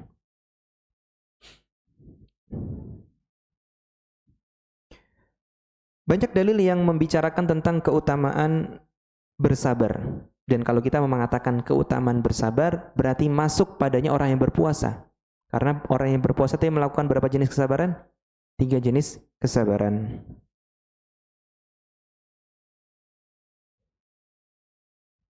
Di antaranya adalah sebentar. Di antaranya adalah firman Allah Subhanahu wa taala. Kata Allah Subhanahu wa taala bagi orang yang bersabar, kata Allah Subhanahu wa taala, "Salamun alaikum bima sabartum fa ni'ma 'uqbad dar." Jadi nanti ada malaikat yang masuk ke dalam surga dan memberikan selamat bagi orang-orang yang bersabar. Kata para malaikat, "Salamun alaikum bima sabartum." Keselamatan atas kalian gara-gara sabarnya kalian. Oh, berarti sabar itu akan mengantarkan seorang ke dalam surga. Tidak sampai situ, tapi juga akan membuat orang mendapatkan salam dari malaikat. Dan ini luar biasa. Kalau kita dapat salam dari Pak Prabowo, senang nggak, Pak? Senang nggak? Pak dapat salam dari Pak Presiden. Wah, gitu kan. Padahal dia manusia, sama-sama banyak dosa kayak kita juga, ya. Tapi dapat salam dari malaikat ini luar biasa. Dan ada orang yang pernah dapat salam dari malaikat. Sebabnya juga karena sabar. Orang tersebut adalah Khadijah bintul Khuwailid, istri Nabi sallallahu alaihi wasallam. Jadi kata malaikat Jibril kepada Nabi, "Wahai Rasulullah, ini adalah istrimu. Faqra minni min wa min rabbihas salam." Ucapkanlah salam dari Rabbnya dan dari aku salam kepada istrimu, ya, kepada istrimu. Baik. Dalam surat Ar-Ra'd dari ayat 21 sampai ayat 24. Tadi sebenarnya ayat 24 yang kita bacakan, salamun alaikum bima sabartum. Allah membicarakan tentang sifat-sifat para penghuni surga, ya, sifat-sifat para penghuni surga. Di antaranya adalah Allah mengatakan, walladzina yasiluna ma amarallahu bihi ayyusala wa yakhshawna rabbahum wa yakhafuna su'al hisab. Adalah orang-orang yang menyambung apa yang Allah perintahkan untuk disambung. Maksudnya adalah orang-orang yang menyambung tali silaturahmi. Wa yakhshawna rabbahum, dan mereka takut terhadap Rabb mereka, wa yakhafuna su'al hisab, dan khawatir akan buruknya hisab yang akan mereka raih di hari kiamat kelak. Kemudian Allah mengatakan, walladzina sabaru btigha'a wajhi rabbihim, dan orang-orang yang bersabar. Di antara ada orang yang berpuasa, ibtigha'a rabbihim, dalam rangka mencari wajah Rabb mereka, wa aqamus shalah, dan mereka melakukan salat, wa anfaqu mimma razaqnahum, dan mereka berinfak dari apa yang telah kami berikan kepada mereka, sirraw wa alaniyah, baik secara terang-terangan maupun sembunyi, wa yadra'una bil hasanatis sayyi'ah, dan mereka menolak keburukan itu dengan kebaikan.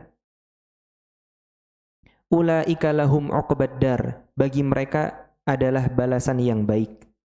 Jannatu adnin yadkhulunaha, mereka akan masuk surga, surga Aden, wa man salaha min abaihim wa azwajihim wa dzurriyyatihim. Mereka akan masuk surga bersama dengan ayah-ayah mereka dan nenek moyang mereka yang soleh, berserta dengan istri-istri mereka dan anak cucu mereka. Wal malaikatu yadkhuluna alaihim min kulli bab, dan para malaikat akan masuk menemui mereka dari setiap pintu dan mengucapkan, salamun alaikum bima sabartum. Salam keselamatan atas kalian disebabkan oleh kesabaran kalian, fa ni'ma uqbad dar. Sungguh surga merupakan tempat kesudahan yang baik. Tadi ada beberapa sifat yang Allah sebutkan penghuni surga. Di antaranya adalah orang yang menyambung tali silaturahmi. Kemudian orang yang takut terhadap Rabb mereka dan khawatir akan hisab yang buruk. Ini ayat 21. Apa tadi, Pak? Orang yang menyambung tali silaturahmi, takut terhadap Rabb mereka, dan khawatir akan hisab yang buruk. Kemudian di ayat 22 adalah orang yang bersabar. Kemudian orang yang melakukan salat dan infak secara terang-terangan dan sembunyi. Dan mereka menolak keburukan manusia dengan kebaikan. Ya, bayangin ada 7 ya berarti ya. Coba, yang pertama adalah menyambung tali silaturahmi. Bagi yang sudah dewasa pasti tahu, menyambung tali silaturahmi itu mudah atau susah, Pak? Susah ya kan? Kalau masih kecil-kecil kayak adik-adik ini selalu pengen ketemu sepupu, ya kan? Kalau sudah gede masih pengen ketemu sepupu enggak, Pak? Biasanya ada masalah, ya. Ada masalah sama sepupu, sama tante. Biasanya kalau sudah dewasa, ya, mulai timbul masalahnya. Jadi menyambung tali silaturahmi bersama mereka itu susah. Ya, bahkan di antara sebentar lagi nih udah mau lebaran, ya. Bagi Gen Z ini kalau udah lebaran nanti ketemu sama sanak family, biasanya ditanya apa?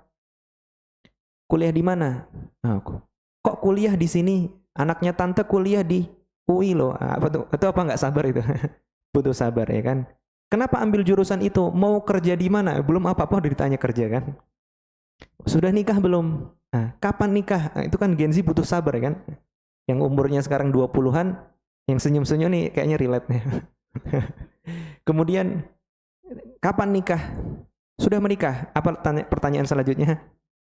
Kapan punya anak? Sudah punya anak? Pertanyaan selanjutnya? Kapan kakak punya adik? Itu. Nanti pertanyaan selanjutnya, udah punya rumah belum? Masa masih ngontrak? Ya kalau ngontrak 20 tahun lagi tetap ngontrak, ambil cicilan. Ya ngasih solusinya riba lagi kan. Jadi sabar ya, sabar. Itu masih umur 20-an sabarnya seperti itu. Nanti kalau sudah umur 30-an, 40-an, ketemu sepupu, ketemu tante, mereka yang dulu nanya-nanya seperti itu minjem duit. Nah, sabar lagi. Ya. Sabar enggak? Yang masih kecil, yang masih SD, SMP itu masih senang-senang ketemu sepupu dan tante-tante. Ya nanti yang udah 20, 30, 40 ya.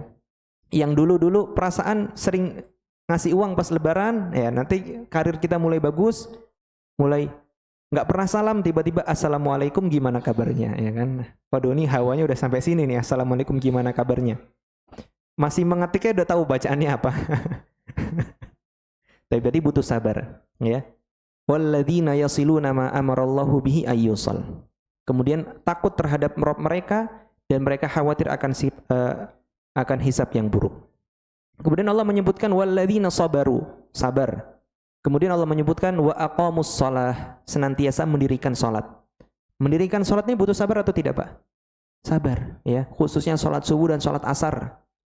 Salat subuh itu fitnah terbesarnya ngantuk. Salat asar tergantung, ya. Bagi sebagian orang saking sibuknya itu fitnah. Bagi sebagian orang juga kantuk juga, ya. Artinya salat subuh dan salat asar itu paling besar fitnahnya, makanya pahalanya paling besar juga. Kata Nabi SAW, man shallal bardaini dakhalal jannah. Barang siapa yang bisa terus konsisten salat subuh dan asar, dia masuk surga. Baik, ya. Berarti simpulannya orang yang mendirikan salat butuh bersabar. Wa anfaqu mimma razaqnahum sirra wa alaniyah, berinfak dari rizki yang telah Allah berikan kepada kita, terang-terangan maupun sembunyi-sembunyi. Ini juga berat. Melawan bakhil itu juga berat, ya. Pas masih miskin, sedekahnya berat, ya. Apa bagi orang yang masih rezekinya seret, uangnya cuma segini, ya kan? Nanti aja kalau sudah banyak. Allah berikan rezeki yang banyak, tiba-tiba kebutuhannya banyak juga, ya. Oh, ini buat anak, ya. Ini buat anak buat kuliah, ya kan? Anaknya masih TK, Pak. Sudah dia simpan uang untuk kuliah. Sebenarnya Anda nggak tahu secara Islam salah atau tidak. Ya, tapi kita bisa katakan itu merupakan fitnah. Membuat orang jadi nggak dengan mudah berinfak karena ini untuk biaya kuliah anak. Tapi ntar tambah lagi biaya untuk pernikahan anak. Biaya lagi untuk cucu anak. Ntar anak jadi nggak mandiri dong. Dipersiapkan terus. Oleh karena Allah mengatakan innama amwalukum wa auladukum fitnah. Sungguhnya harta kalian dan anak kalian itu fitnah. Salah satu bentuk fitnahnya begini, membuat kita jadi bakhil. Oleh karena di akhir surat At-Taghabun ini kan Allah mengatakan dalam surat At-Taghabun innama amwalukum wa auladukum fitnah, harta dan anak kalian itu fitnah. Kemudian Allah mengatakan wa may yuqashuha nafsihi faulaika humul muflihun. Barang siapa yang dijauhkan dari kepelitan diri sendiri, ya maka dia termasuk orang yang beruntung. Tapi kemudian Allah mengatakan wa yadra'una bil hasanati sayyi'ah. Afwan, tadi Anda mundur lagi. Berinfak itu kan butuh sabar ya, melawan kebakhilan. Apalagi tadi berinfak pada saudara yang dulu jahat. Nah, ya kan sering melakukan hal-hal toksik pada kita, kemudian dia lagi butuh sesuatu. Itu kan berat, ya. Kata Allah Subhanahu wa taala kemudian wa yadra'una bil hasanati sayyi'ah. Melawan keburukan dengan kebaikan itu juga berat, ya. Melawan kebaikan dengan keburukan itu, keburukan dengan kebaikan itu berat. Secara khusus fitnah terbesarnya adalah kepada orang tua, ya. Ana punya kenalan, ini luar biasa ini. Teman pondok, dia itu merasa sama orang tuanya itu seperti dibuang, ya, seperti dibuang. Padahal orang tuanya itu sangat sayang, tapi mungkin bahasa sayangnya itu ya nggak terlalu nampak, ya. Sehingga anak ini karena nggak pernah dijenguknya cuma setahun sekali, bahkan nggak pernah dijenguk. Kalau lagi perpulangan itu cuma dibeliin tiket, terus dia pulang sendiri. Jadi orang tua ini nggak pernah menjenguk, ya. Dia bilang dia memaki-maki orang tuanya, ya, maki-maki orang tuanya. Kemudian dia bersumpah, ya, kalau orang tuanya nggak pernah jenguk kayak gini, aku mending meninggal saja. Terus dia meninggal. Ini kami alami pas masih kelas 4 SD. teman Ana, nyata itu dia bilang seperti itu dan Ana dengar ucapan itu. Dia sakit dulu, ya, habis dia ngomong daripada orang tua nggak pernah jenguk, mending aku meninggal aja. Meninggal beneran, subhanallah. Maksudnya apa? Orang tua berlaku buruk kepada anaknya, bagi anak untuk membalasnya dengan kebaikan tuh beratnya luar biasa. Jadi nasihat untuk orang tua selalu melakukan kebaikan bagi anaknya. Yang terbaik berikan. Tapi bagi anak yang sudah terlanjur punya orang tua yang kurang baik, bisa dilawan.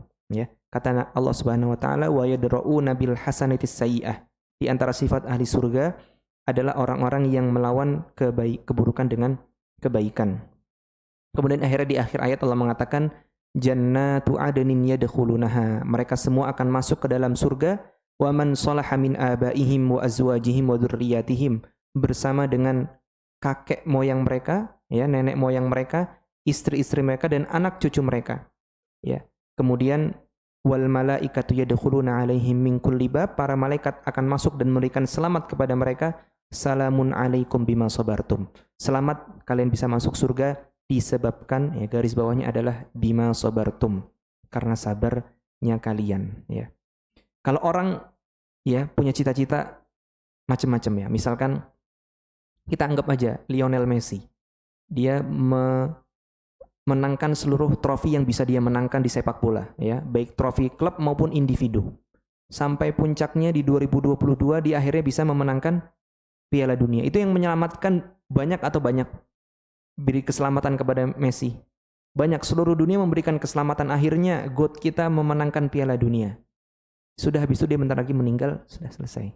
Tapi orang yang bersabar tatkala hidup di dunia, nanti ketika dia berhasil masuk surga, yang memberi selamat adalah para malaikat. Mereka akan mengatakan, salamun alaikum bima sabartum. Ya, kalian masuk surga bukan cuma trofi Piala Dunia, ya, yang kesenangannya hanya kesenangan semu, tapi kalian masuk surga bima sabartum, karena kalian bersabar. Dan puasa merupakan pendidikan terbesar menuju kesabaran. Demikian yang bisa kami sampaikan, para hadirin Allah muliakan. Ada sesi tanya jawab atau? Baik. Bagi sebagian jamaah yang memiliki pertanyaan boleh disampaikan. Silakan Pak. Suka ada statement kalau sabar itu ada batasannya, atau ada yang mengatakan sudah habis kesabaran saya. Apakah sabar dalam konteks permasalahan sesuatu yang tertentu itu kita menyingkirkan sabar itu, Ustaz? Contoh, harkat dan martabat kita sudah dilecehkan yang luar biasa, apakah perlu kesabaran? Atau agama dan syariat kita telah dilecehkan, apakah kita perlu kesabaran? Dan apakah kesabaran itu berkaitan erat dengan ikhlas? Kadang kita sabar tapi nggak ikhlas, Ustaz. Jazakallah khairan. Jazakumullah khairan. Tapi ini pertanyaannya bagus dan banyak sebenarnya pertanyaan. Kata Allah Subhanahu wa taala, fa in aqabtum fa'aqibu bimithli ma uqibatum bih. Apabila kalian dilukai, ya, dihukum, ya, diperlakukan tidak baik, berarti umum kan? Bisa fisik, bisa verbal dan lain sebagainya. Kata Allah, fa'aqibu bimithli ma uqibatum bih. Boleh balas tapi setimpal. Harus percis. Misalkan dibilang binatang balas binatang, misal, ya. Dipukul tak, dibalas tak. Itu boleh dalam Islam. Itu namanya qisas. Fa'aqibu bimithli ma uqibatum bih. Tapi kata Allah, wala in sabartum lahu khairul lis-sabirin. Tapi kalau kalian sabar, itu jauh lebih baik bagi orang-orang yang bersabar. Itu seperti itu. Sudah terjawab belum, Pak? Baik. Kalau pertanyaan tentang agama, bagaimana kalau agama kita dilecehkan? Kita katakan justru bentuk kesabaran kita, ya, adalah melawan itu, ya. Kalau kita tidak melawan itu, kita nggak dikatakan orang bersabar. Justru kita nggak punya rasa cemburu, ya. Berarti kita nggak normal. Sebagai contoh misalkan, kita tahu istri kita, waliyadzubillah, jalan dengan laki-laki yang asing, alias selingkuh atau sebelum selingkuh. Gimana sikap kita? Diem aja. Kalau diem aja kita ditanya kecemburuannya. Malah kita bukan laki-laki normal seperti itu, ya. Kita ceraikan istri kita atau kita tuntut, habis itu kita ceraikan, ya. Tapi tetap tidak boleh melakukan al-fasad atau at-tughyan, melampaui batas, ya. Nggak boleh melampaui batas, kayak misalkan sampai walaupun sebagian sahabat ya ketika mengetahui, ketika diceritakan ada orang yang selingkuh, sebagian sahabat seperti Sa'ad ya, kalau nggak salah Sa'ad bin Mu'ad, dia akan mengatakan, aku akan potong lehernya si laki-laki tersebut, selingkuhan istriku. Kata Nabi SAW, apakah kalian tidak memperhatikan cemburunya Sa'ad? Ya, dan Allah lebih cemburu kepada hambanya daripada Sa'ad. Ya, wallahu aghyaru bi'ibadihi min hadha. Allah lebih cemburu. Jadi kalau martabat kita boleh merespon, ya, boleh merespon. Tapi kalau cuma dikatakan, diucapkan fulan demikian, fulan demikian, fulan demikian, daripada kita melawan, habisin tenaga, kata Allah Subhanahu wa taala, fahuwa wala in sabartum lahu khairul lis-sabirin. Kalau kalian bersabar, itu lebih baik. Jadi pertanyaan apakah sabar itu ada batasnya? Ini perlu dirinci, ya, perlu dirinci.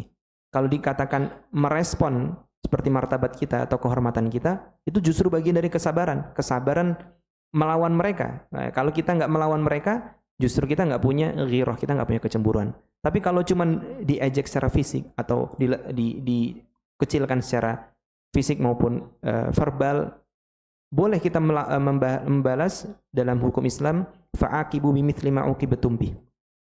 Tapi wala in sabartum lahu khairul lis-sabirin. Tapi kalau sabar itu jauh lebih baik. Oleh karena Syekhul Islam Ibnu Taimiyah menafsirkan ayat ini bagus sekali, ditafsirkan oleh beliau dalam bukunya Ishruna Qa'idah fis Sabr. 20 kaidah untuk bisa menerapkan sabar. Ini sudah banyak yang menerjemahkan buku ini, boleh dicari. Beliau menyebutkan meskipun kita diperbolehkan untuk membalas sebagaimana firman Allah fa'aqibu bimithli ma uqibatum bih, tapi jauh lebih baik sabar. Kenapa? Beliau sebutkan alasannya. Di antara alasan yang beliau sebutkan, karena membalas, ya, baik itu ejekan maupun fisik, itu akan menyebabkan orang itu akan kembali lagi ngejek. Jadi kita ngejek lagi nggak selesai. Lihat aja anak kecil kalau ngejek nggak selesai. Begitu juga pukul, kita pukul. Dia akan ngerasa kok kamu lebih kencang, pukul lagi, nggak selesai. Itu yang diantara yang disebutkan oleh Ibnu Taimiyah. Kemudian beliau juga menyebutkan, meskipun kita diperbolehkan untuk membalas setimpal, tapi apakah kita bisa benar-benar setimpal? Atau kita dikuasai oleh emosi? Seringnya dikuasai oleh emosi. Ada orang yang bilang kita, misalkan tidak amanah, apa yang habis itu kita lakukan? Kita korek-korek seluruh aibnya, kita sebarkan. Kan begitu kan? Padahal dia cuma bilang, kayaknya bapak ini nggak amanah, kita nggak perlu jadikan bendahara. Cuman gitu doang, ya. Tapi kan nggak ada kerugian apapun. Intinya dia nggak jadi dapat jabatan bendahara. Tapi setelah itu dia malah justru korek-korek aib orang yang mengatakan kayaknya tidak amanah itu, terus akhirnya disebarkan ke masyarakatnya. Nggak bisa. Jadi kan fa'aqibu bimithli ma uqibatum bih ini susah. Oleh karena Allah mengatakan wala in sabartum lahu khairul lis-sabirin. Demikian yang bisa jawab. Wallahu a'lam. Silakan Pak. Ke pembukaan ceramah Ustadz tadi terkait dengan Lailatul Qadar. Disebutkan bahwa Al-Quran itu diturunkan saat Lailatul Qadar. Sementara yang kita ketahui bahwa masa turunnya Al-Quran itu adalah 22 tahun 2 bulan sekian ya. Yang terdiri dari 140-an surat atau 6.600-an sekian ayat itu. Apakah dalam rentang waktu hanya di malam Lailatul Qadar saja? Itu pertanyaannya. Kemudian sementara dalam keseharian saat Rasulullah berdakwah atau melakukan aktivitas, ada kejadian-kejadian, kemudian ada sesuatu, kemudian Rasulullah tidak bisa menjawab ketika ada pertanyaan-pertanyaan, maka turunlah wahyu. Dan wahyu itu adalah berupa surat atau ayat. Kemudian apakah sementara itu tidak terjadi pada malam Lailatul Qadar? Nah, saya mohon dijelaskan maksudnya seperti apa itu? Kok disebutkan malam Lailatul Qadar itu turunnya Quran, sementara ada turun-turunnya ayat Al-Quran yang tidak pada malam Lailatul Qadar? Terima kasih. Assalamualaikum warahmatullahi wabarakatuh. Waalaikumsalam warahmatullahi wabarakatuh. Ini pertanyaannya mahasiswa begini berarti ya. Kritis ya. Baik, barakallahu fiik Pak. Baik, saya ingat selama saya kajian bapaknya selalu bertanya ya, barakallahu fiik, berarti penalarannya masih layaknya penalaran anak muda. Luar biasa, barakallahu fiik. Dengan bapak siapa Pak? Pak Darul Haq. Dal Haq. Barakallahu fiik. Baik. Ada 2 penjelasan yang dijelaskan oleh para ulama, atau setidaknya ada 2 pendapat.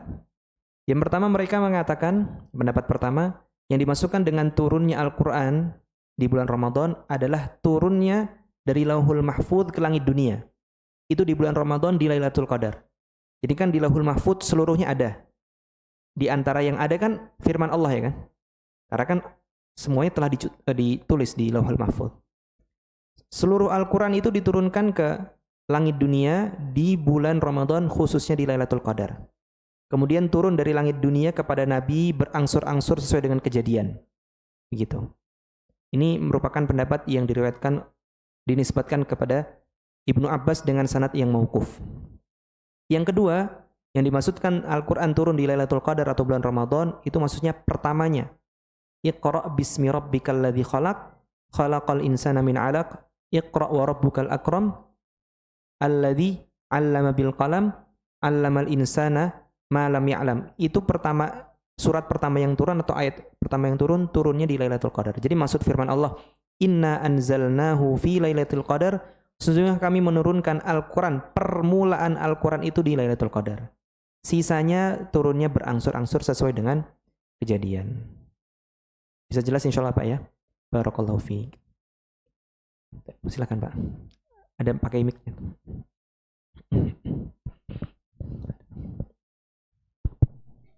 Izin bertanya Pak Ustadz. Tadi Pak Ustadz menyebutkan ada 3 jenis sabar. Pertama sabar tatkala ditimpa musibah. Kedua sabar tatkala melakukan perintah Allah. 3 sabar tatkala menjauhi larangan Allah. Dan puasa mengandung 3 sabar ini. Banyak kita temui orang berpuasa di bulan Ramadan tapi tidak sholat. Berarti dia tidak sabar melakukan perintah Allah. Ya. Bagaimana ini bisa terjadi? Karena tadi Pak Ustadz bilang puasa itu mengandung 3 sabar tadi. Tapi kok bisa ada orang yang puasa di bulan Ramadan tapi tidak sholat wajib gitu? Jazakallahu khairan. Berarti dia menahan atau berarti dia puasa itu cuman ikut-ikutan orang gitu. Atau seandainya dia sabar, meskipun dia sabar di ibadah puasa, dia tidak sabar di ibadah sholat. Sedangkan seorang dikatakan Islam itu ketika melakukan rukun-rukunnya bagi yang mampu. Ibaratnya gini, misalnya gedung itu butuh 5 tiang sabar. Ya. Tiang sabar syahadat, tiang sabar salat, tiang sabar zakat, tiang sabar puasa dan tiang sabar haji, ya. Khusus haji mungkin bagi yang mampu. Sebenarnya semuanya juga bagi yang mampu. Salat juga bagi yang mampu, puasa juga bagi yang mampu. Hanya saja kalau salat, ya saking utamanya salat, orang nggak boleh meninggalkan dalam keadaan apapun. Kalau dia tidak mampu berdiri, boleh duduk. Dia nggak mampu duduk, ya boleh menghadap kiblat. Jadi misalkan kepalanya di sini, kakinya di sini, kiblatnya di sana. Ya, kalau nggak bisa, dia berbaring, pandangannya ke kiblat. Kalau nggak bisa, misalkan di stroke, dia cukup dengan isyarat mata. Artinya dia nggak boleh meninggalkan sholat apapun keadaannya. Kalau puasa orang tua, sangat tua, boleh meninggalkan. Hamil, menyusui, boleh tidak puasa. Sakit, boleh tidak puasa. Sakit yang tidak sembuh-sembuh setelahnya ya. Kalau yang masih sembuh, ntar dia harus mengkodok. Hamil juga akan mengkodok. Begitu juga yang menyusui. Nah, sedangkan tiang sabar sholat itu nomor 2. Dan tiang sabar puasa itu nomor 4. Nah, secara prioritas saja sholat lebih utama daripada puasa. Berarti kalau ada orang yang mampu bersabar tatkala puasa tapi nggak sabar tatkala sholat, berarti dia kurang cerdas gitu ya. Kurang tahu fikih prioritas ya, fikih prioritas begitu. Dan bisa jadi puasanya justru tidak diterima oleh Allah Subhanahu wa taala. Wallahu a'lam. Cukup ya insyaallah, tidak ada pertanyaan tambahan. Jika tidak ada, ya kami ucapkan jazakumullahu khairan kepada seluruh jamaah yang telah menyimak. Semoga yang kami sampaikan dapat bermanfaat pada diri kami pribadi, dapat kami amalkan dan dapat diamalkan oleh segenap jamaah sekalian, dan dapat menjadi ilmu yang bermanfaat, ilmu yang menjadi hujjah untuk kita bukan atas kita, yang dengannya kelak kita meraih surga Allah Subhanahu wa taala dengan rahmatnya. Dan kami ucapkan terima kasih yang sudah sebesar-besarnya kepada Ketua DKM Masjid Al-Hidayah dan seluruh tim DKM Masjid dan seluruh tim media dan seluruh jamaah sekalian yang hadir. Semoga Allah Subhanahu wa taala ya senantiasa berkahi kita dan kumpulkan kita kelak di surganya tanpa hisab dan tanpa adab, dan menjadikan puasa kita merupakan puasa yang diterima, dan menjadikan kita termasuk hamba-hambanya yang tidak keluar dari bulan Ramadan kecuali dalam keadaan dosa yang telah diampuni. Ya. Demikian yang kami sampaikan. Wabillahi taufiq wal hidayah. Wa sallallahu wasallam ala nabiyyina Muhammad wa ala alihi wa sahbihi ajma'in walhamdulillahi rabbil alamin. Assalamualaikum warahmatullahi wabarakatuh. Dan masih ada waktu.